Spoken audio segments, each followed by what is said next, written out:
You have a wonderful quote in the book, and I'm going to say it. I think I can get away with it. But you have a great quote in the book from someone who I believe was detained. Was it at Abu Ghraib?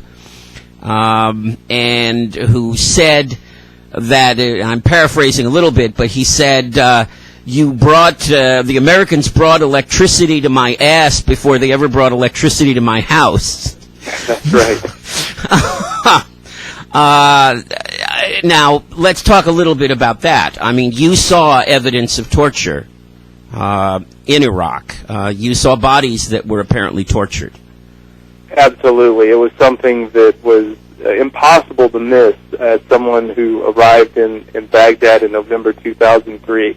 And I put that time frame out there because we're talking about 6-7 months before the photos were released on the 60 Minutes 2 program, on CBS. Yes. And I was literally walking around on the streets for just a few days, and I was already coming upon people talking of stories of relatives that had been detained, or friends, or their brother, or their cousin, and held in different detention facilities, not just Abu Ghraib, but others up and down the country, and horrible things being done to them, like sexual humiliation, dogs being used, electricity, dumping cold water on them, sleep deprivation, food deprivation, this kind of thing.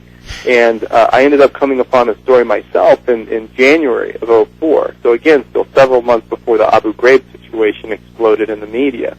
And it was a situation of a man, and I outline it in great detail in the book, a man named Sadiq Zoman, who was detained from his home by the Americans, held for a month, and then dropped off after that month at a civilian hospital in Tikrit in a coma.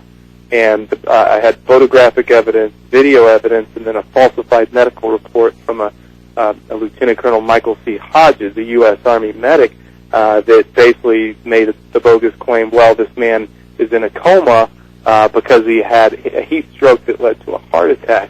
And I mentioned having the photographs and the video, et cetera, and then I went and visited the man and his family myself, because the report by the Army medic didn't mention anything about the fact that the back of Mr. Zoman's head had been bashed in, that he had electrical point burn marks on the bottoms of his feet and his genitals, that he had bruises and lashes up and down his body. I mean, it was a cut-and-dry case of torture, and this was several months before the Abu Ghraib photos were ever released. And I would argue, based on what I saw and what so many Iraqis told me then and what so many continue to tell me today, that torture, industrial-scale torture, has been a U.S. policy in Iraq from the very beginning of the occupation, and it continues to this day.